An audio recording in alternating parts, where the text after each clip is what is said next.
Do you ever, drama aside with this, do you ever miss the NFL No, playing? no. How do you think, one, before I even get to this part, do you expect that Colin Kaepernick will ever play in the NFL? No.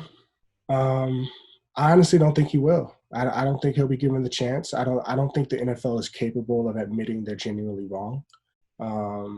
And that's a problem with a lot of people today. We have a hard time admitting that we're wrong, even if it's the right thing to do. So I do think if he does get a chance, it will be down the road when just physically at the age that he's at as a quarterback, you probably can't produce at the same amount that he does. But, I almost to a point don't want him to come back because then, he can sort of go off into the sunset as like, I was the martyr that started this movement or one of the main spokes that, got the world turning. But I think right now, if he were able to come back, it would just lend itself to so much more scrutiny for him. And I know he has the shoulders to carry it, and I know that we will back him if he does. But I think if he does come back, he will be looked at on such a microscopic level that anything that he does will be, hot topic for that week, or down to like even the socks that he wore, years ago that people are still bringing up. I'm like, oh, you can live and learn. Like, he knows not to do that anymore. But yeah, I think right now, like it might be beneficial for him not to come back and just and become that staple in our community as a guy that sort of martyred himself for the greater good. See, Spencer, I'm petty. And the thing is, even though I say this with the caveat of knowing, just like you, this is a goal you work for your whole life. So I would never want to deny him that opportunity. Is that he worked for it? Exactly. Like, I understand very much why he still wants to play. However, I hope he doesn't come back to the NFL, because I want the NFL to have to live with this mistake forever. And the more that he's not in it, the worse they look at every turn, and they will never be able to revise history. And I like that they have to sit in it. Yeah. So, and not to mention, I think his voice is just so much more powerful because he's not in the league. And we can constantly, think about it. They were trying to erase him. And sure enough, we're in this moment, all everybody can talk about is how he had it right the whole time. Yeah. And there's something to be said for that. Now, I've seen a lot of players, Adrian Peterson, a number of players have said whenever football resumes, if it resumes the time, whenever it does, that they plan on kneeling. If you were still in the NFL, do you think you might kneel? Knowing what I know now, absolutely.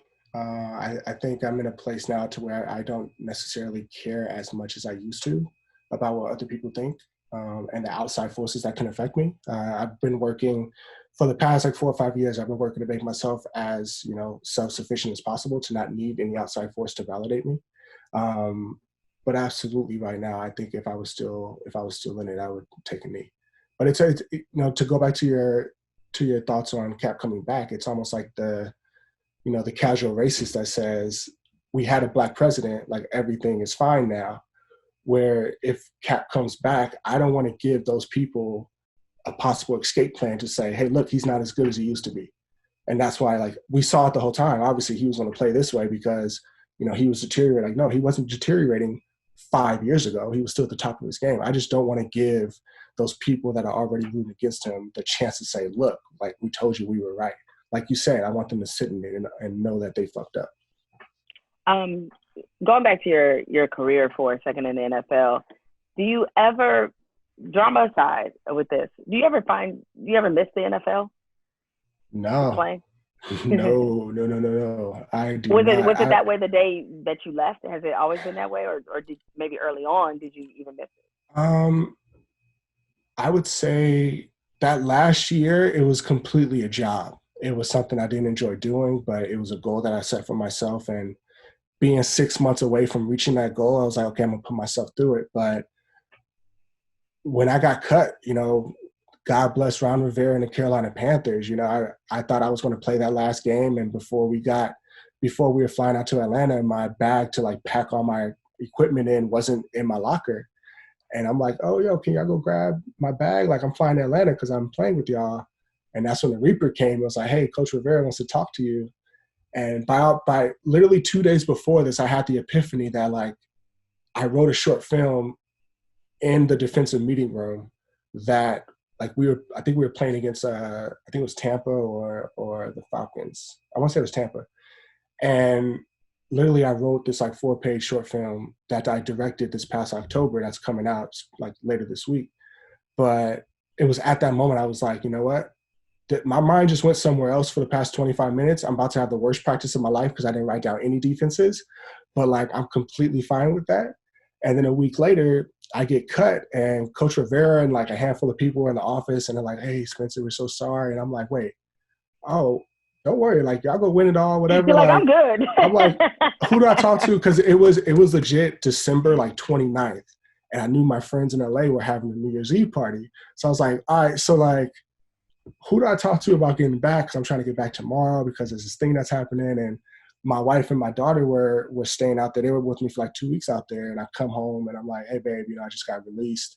And she's like, oh, no, no, no. I'm like, no, no, no. We're not doing that right now.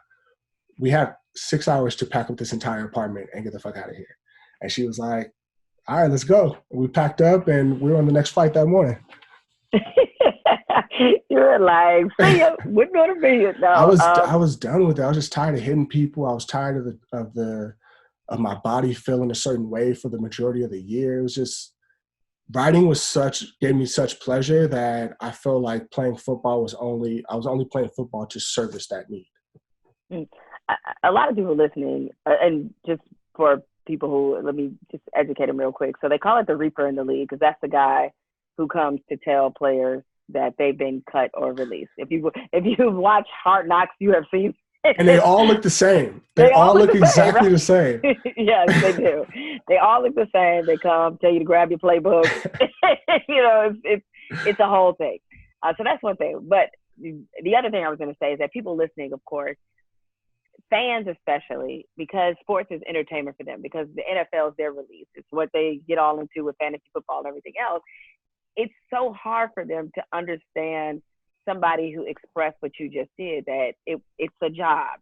You got tired of feeling a certain way, physically, maybe obviously even mentally, as well. I know in college you probably go through at least some part of this because you realize, okay, this is really, a business.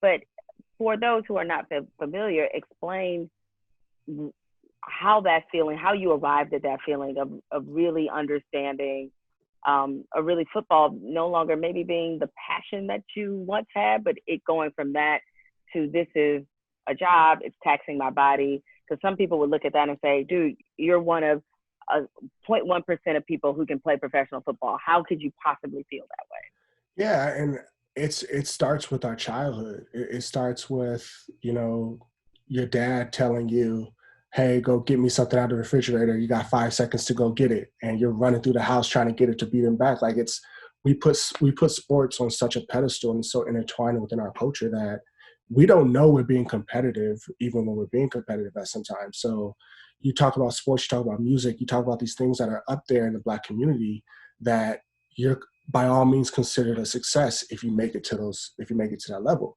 But a lot of people don't realize, like, 95, 99% of the league don't make that 50, 60, $100 million contract. It's a lot of guys like myself that are late round draft picks that got in on a team that are, scraping by every single year just to try to make a team. So, taking that thought process and realizing like, hey, I'm immortal in this industry, like in the NFL, like I'm not going to be in Canton. I'm not going to have a bus. I'm not the Peyton Mannings and the Drew Brees and all that stuff that like, you're going to know, like you're going to forget my name one day. Like that's just the reality of it. Taking that and just discovering other things that I was interested in. I talked to a lot of schools and mentor a handful of kids, and initially they always want to talk about sports. They always want to say, how did you do this? Can you train me? And I'm like, whoa, no. You got coaches, you got trainers, you got all this, like they're going to help you. What do you like that's outside of sports? And, my family was instrumental growing up in allowing me to be the weird kid at times, whether it be like drawing Dragon Ball Z and Pokemon or, I had glasses and goggles, sports goggles. I was like that weird kid growing up. But I think just having that mindset that like football was always just a job for me. Like I would never call it a career. For me, the definition of career is something that you can do for 40 or 50 years and constantly get better every single year. and thinking about football, like I'm not hitting people until I'm 40 years old. I'm not hitting people until I'm 50. Like, it's just not, you cannot do that. So, I got to that point where, you look at first year Spencer, rookie Spencer that won a Super Bowl with the Giants, like I'd run through a wall if my coach told me to. But by the fourth or fifth year, I'm starting to think like, all right, well, what can I do? How can I get around that wall without running through it? So it was just that understanding that football was always a job. And I got to the point where I would start asking other players, like, hey, I'm starting to feel a certain way. Like, do you feel this way? Like, have you ever felt this way? This is about year 5. And, one of our tight ends that was with me, but then was on the Jets when we were playing overseas, is Kellen Davis. I told him, I was like, yo, I'm starting to feel the itch to like get out and do something else. And he's like, what year is this for you? So I say year 5. He goes, every player gets that year 5 itch. Play 2 more years and then decide. So it was weird because every player I would ask would either tell me a version of that or, nah, just play as long as you can. Like, get these checks, play as long as you can. Like, you'll never make this much money in your life after you retire. And then outside of sports, I'm talking to my friends that see me in the NFL, and I can't have an honest conversation with them because they're like, yo, you made it. Like, why would you ever want to walk away? So it was just relying a lot on my wife and that like core inner circle of friends to like listen to me and say like, hey, I know I'm living some of y'all dreams right now, but this shit is not it. Like, I am ready to walk away. And like, what does that look like for me? But it definitely took some time to find that group of friends that I can talk openly and honestly with about transitioning out of the league.